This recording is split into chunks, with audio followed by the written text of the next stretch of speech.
warahmatullahi wabarakatuh. Kami dari kelompok KTP namanya namanya Muhammad Yapon dan saya ingin menjelaskan tentang daur geokimia.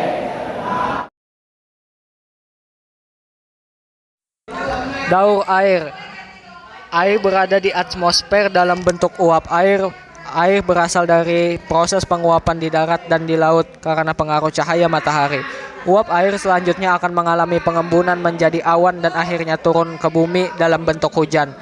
Air di permukaan bumi lalu akan diserap oleh tumbuhan, diminum oleh hewan atau digunakan untuk berbagai aktivitas hidup manusia. Sisa air yang digunakan oleh makhluk hidup akan dilepaskan ke atmosfer melalui proses respirasi dan ekskresi.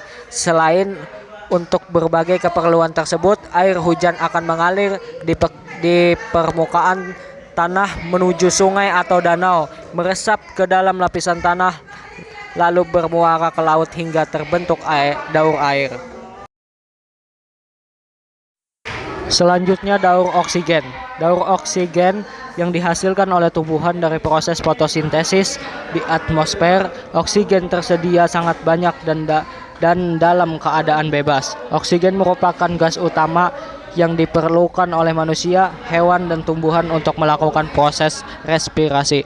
Selanjutnya, hasil respirasi yang berupa karbon dioksida dilepas ke alam bebas dan akhirnya diserap oleh tumbuhan untuk melangsungkan proses fotosintesis.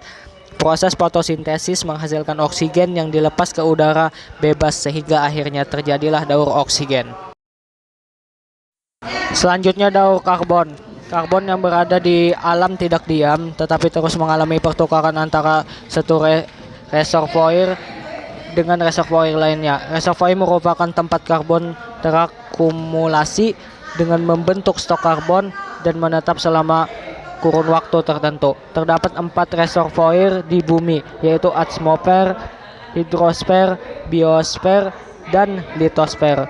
Dari keempat reservoir tersebut, hidrosfer merupakan reservoir utama dalam siklus karbon. Daur karbon erat kaitannya dengan daur oksigen. Tumbuhan hijau dan fitoplankton memerlukan karbon dioksida untuk melakukan fotosintesis. Dalam proses tersebut, karbon dioksida dan air diubah menjadi molekul organik yang kompleks dalam bentuk glukosa. Hasil sampingnya berupa oksigen yang akan dilepas kembali ke alam bebas. Oksigen kemudian digunakan untuk respirasi organisme seperti manusia dan hewan. Selanjutnya yang keempat, daur nitrogen. Nitrogen merupakan salah satu unsur penting yang bermanfaat bagi makhluk hidup.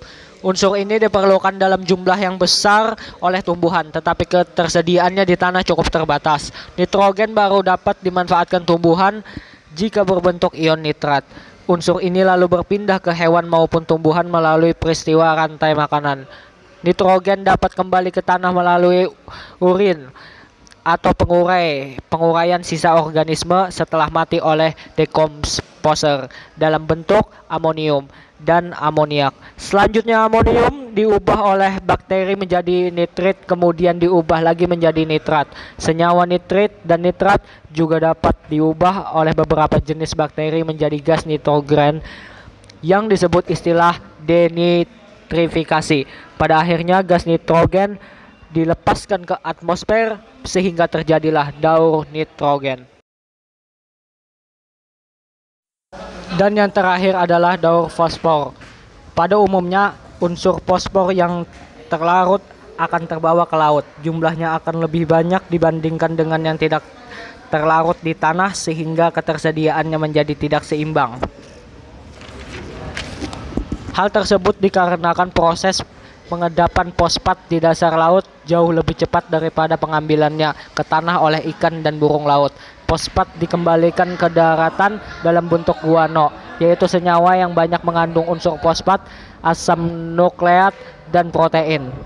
Fosfat yang ada di alam berbentuk sedimen atau tanah atau buatan yang mana jika terkikis oleh akan menjadi larutan yang mengandung fosfat organik. Tumbuhan memerlukan unsur fosfat untuk pembentukan komponen penyusun selnya. Manusia dan hewan memperoleh fosfor dalam bentuk senyawa fosfat anorganik dan minumannya, dan dalam bentuk senyawa fosfat organik dari makanannya manusia, burung, laut, dan berbagai hewan lain berperan dalam siklus fosfor melalui zat buangannya. Dilepaskan ke alam sehingga daur fosfor dapat berlangsung kembali. Cukup sekian dan terima kasih. Wassalamualaikum warahmatullahi wabarakatuh.